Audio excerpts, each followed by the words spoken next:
Welcome back to Let's Play Okami. Last time we entered Akata Forest because we actually have a lot more dogs to find after all. So, yay. Now, one of the dogs is in Akata Forest. Where? I have no clue. The canine tracker is not even showing up right now, even though it says I'm in the right spot. So, that's intriguing. Not up here. I can't see it from anywhere, so it's probably hidden again. Frick. Is it back in the cave? I just had this weird gut feeling it could be back here, so let's investigate. I'm trying to think of remote areas, and this is pretty dang remote, so yeah. Nope, nothing here.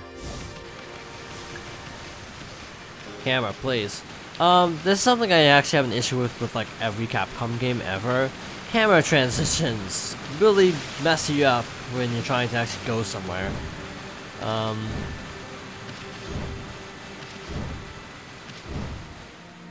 Okay, yeah, like I've been actually playing Resident Evil 3 in my spare time. And the controls are just a little bit frustrating, not gonna lie. Also, I was thinking about talking to the fortune teller lady, but she'll probably just tell me it's in the forest, which doesn't help me at all. Dragonfly bead? Okay. Yeah, like, I don't know how to bring out the canine tracker, is the problem. Because it says it's a key item and can't be used. Bringing up the question of, how do I actually find this?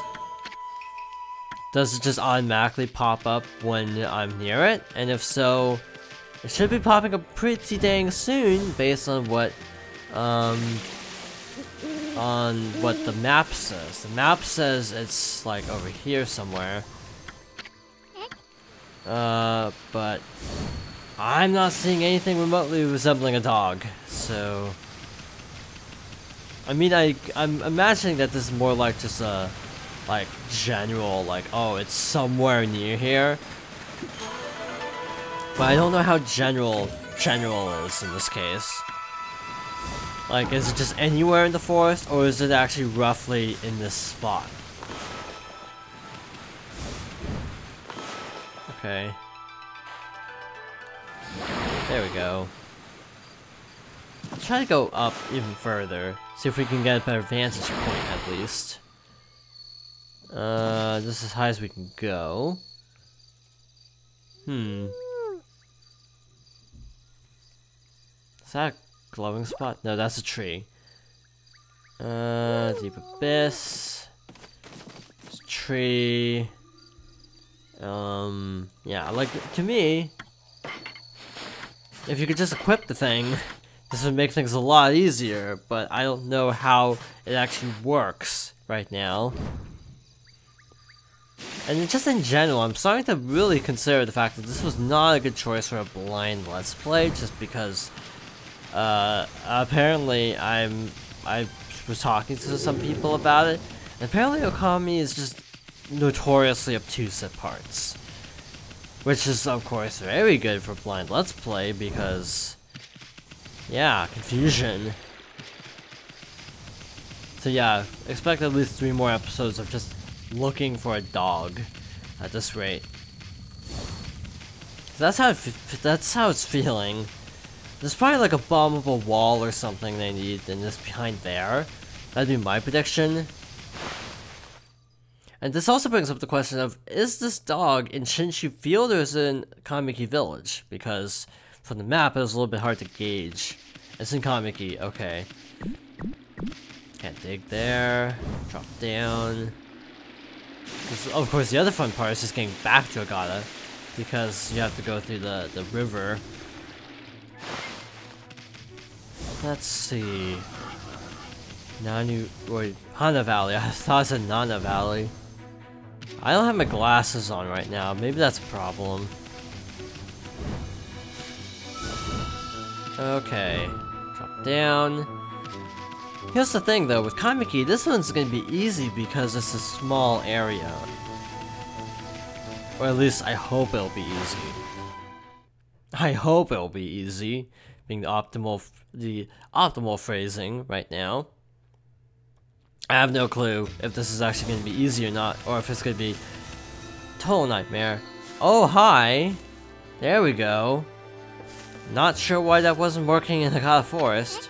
Whoa, the canine tracker suddenly appeared. So that means... yeah, like, see, if it happened this way in the God Forest, this wouldn't be so bad. But the fact it didn't appear until, you know, just... huh? Okay. Frick. I just figured it out. You remind me of a certain statue I saw somewhere. Is that the canine tracker? Have you come to take me back to my master? You hear that on me? You must be on an errand from Princess Fusei if you bear that. But I shall not move from here, for the festival will begin soon. Canine Warrior Chu! You've got to be kidding me! You're one of the decided to be canine warriors? And you're ignoring the princess's summons to wait for the festival? Come back here tonight. We need to have a man-to-man talk. Man-to-man talk? You mean Dr. Wolf? Ume is a canine warrior. That's why I couldn't find it, because it was night and Ume was indoors. That's exactly it. And that's why I was pointing to the fishing spot, because in the daytime, Kokai and Ume would be there. That's why I couldn't find it. Great. So, at least we figured out that mystery. And I'm assuming more fishing will be involved. Somehow, I just have this hunch that more fishing will be involved. Another like issue I'm having right now is that we have a power to turn it from night to day. We don't actually have anything to turn it from day to night. So right now, we just actually have to wait till night falls. So I'm gonna check Discord. Yeah.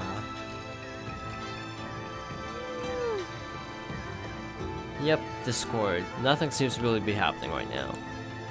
Probably like 5 Discords. It's just funny that like it's really quiet today actually. It's just odd being winter break. But yeah, that tells you how long school took out of my schedule because yeah, I was like 3 months ahead, now I'm down to about a month ahead. I guess I can talk about something else I want to talk about is that, how to put this? I haven't actually played that many games from 2016, so it's like, I'm trying to decide what my favorite game is. I'm leaning towards Kirby, but it's like, I've only played like 6 games this year. I've played Kirby, Planet Overwatch, Uncharted 4, Paper Mario Color Splash, Metroid Prime Federation Force, didn't finish it. I started Spirit of Justice, but I haven't actually gotten around to finishing it because I'm playing Okami instead. Stardew Valley, which is probably up there, and Gravity Rush Remastered. And also, I think Dishonored Remastered was this year. So, yeah. I can't remember if the Dishonored Definitive was this year or last year. So that changes things. Wow, this day-night cycle is taking a really bloody long time. Like, I feel like we should have transitioned to night by now. Like seriously. Why is it still daytime? I don't know if it's just a case of, you know, time passing more slowly when you're not doing anything. That sort of, thing. Or if it's, like, legitimately not turning to night for whatever reason. You know, okay, one tiny little detail I want to go into about Zelda is one of my favorite little details in the Zelda game is actually, in Ocarina of Time, and also I think Twilight Princess, and Wind Waker, for that matter, is that you can actually see the, like, the sun rising and setting, which is a really cool mechanic, but they actually, in Ocarina, work it into the gameplay. You actually have to shoot the sun as it's rising to get fire arrows, I think. Yeah. But to me, that's just one of my favorite little weird details in the game, period, because it's like, they were so proud of themselves. Like, hey, look, we have a day-night cycle. Let's actually have it be an integral part of the game. I don't know, I just find that really cool for some reason. I'm gonna run around here to see if time moves faster. What else? I'm sure you'll get some moon power eventually. Beat the pigs.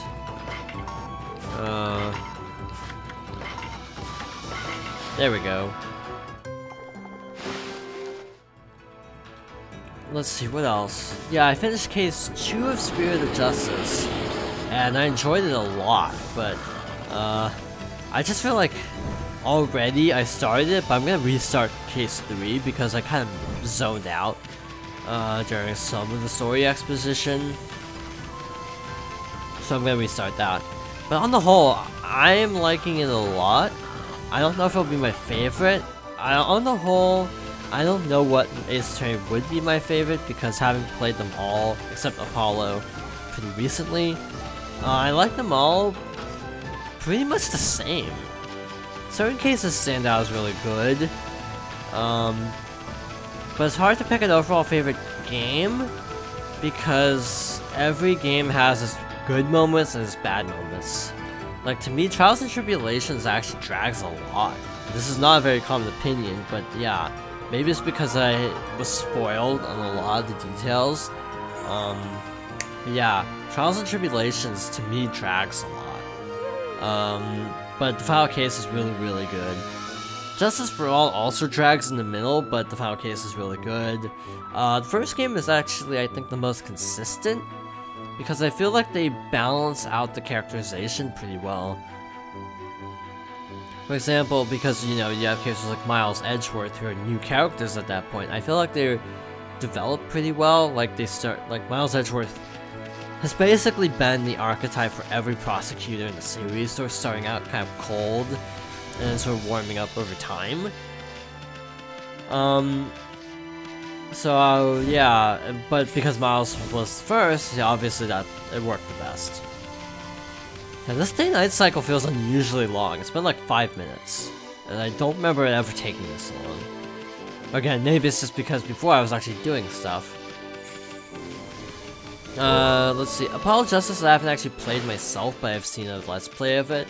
And a lot of people complain about the game, but I'd say overall the characters make it worth it. Even though there are plot holes, the characters make it worthwhile. Dual Destinies is actually my least favorite, just because the villains didn't really stand out very much. They were just kind of average, generic.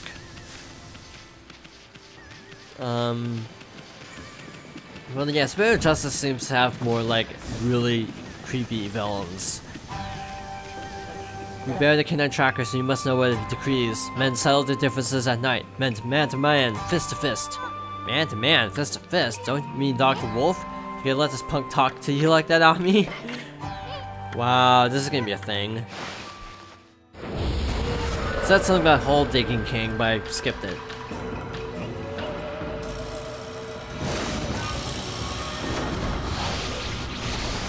Did that actually do damage? Okay, this is actually doing very minor damage. So I think I'll just stick to this and keep the shield. Yeah, I don't even care, because this guy seems a lot weaker than the other one. The other one to me seemed like the head dog. Oh wow, this is not working. Okay, my angle's really bad, apparently. Yeah, see, this guy does not hurt nearly as much. Yeah, keeping at a distance is probably a good idea, frankly.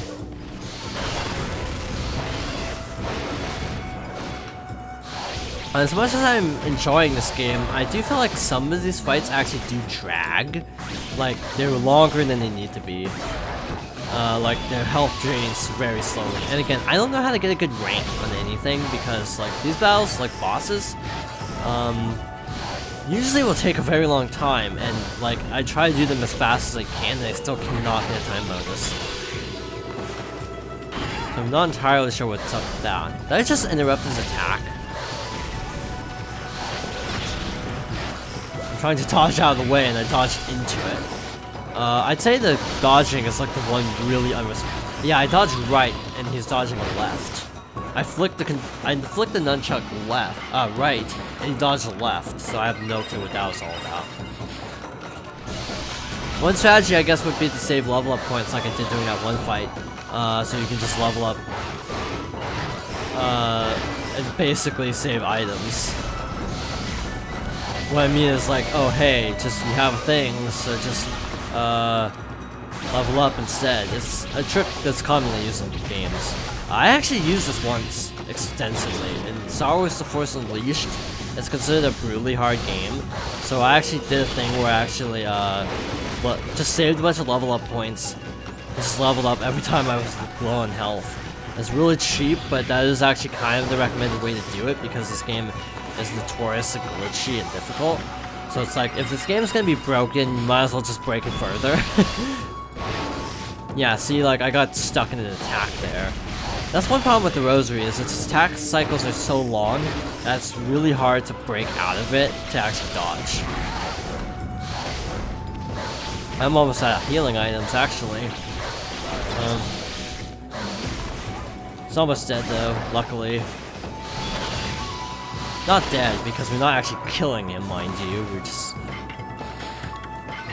proving ourselves to the Canine Warrior. If we have to fight all of them like this, I have no clue if I'm gonna leave that in, because these fights take forever.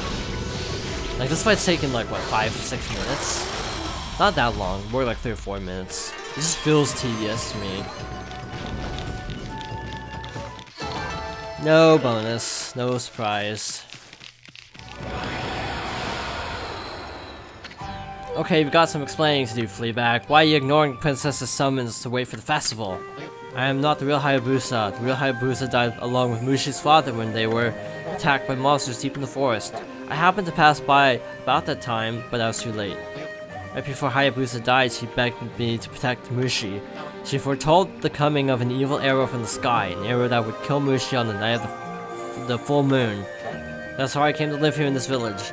I've been waiting for the full moon of the festival season. Nobody noticed I was not the real Hayabusa, as we are the same breed. The night of the full moon draws near. I shall not move from here. My duty is to fulfill Hayabusa's dying wish. I must protect Mushi.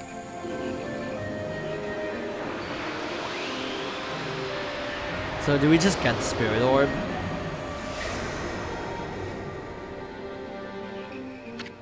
You obtained loyalty orb. You got Satomi power orb. What was all that she said Hayabusa foretold? Something or other about an arrow that would kill Mushi? That's not a very happy story for such a festive season. Hope it's not related to that legend about Oishi and the arrow.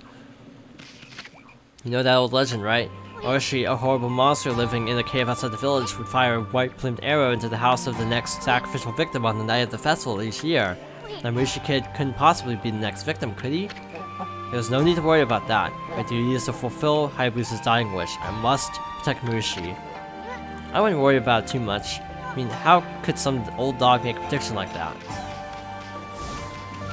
Well, we got one loyalty or one Satomi orb at least, so didn't completely waste time. I'm gonna just stock up on healing items. Because do this. I'm gonna just buy everything. Just because saving time. Holy Bone S versus Holy Bone M. 10 units is overkill, so I'm just gonna do that.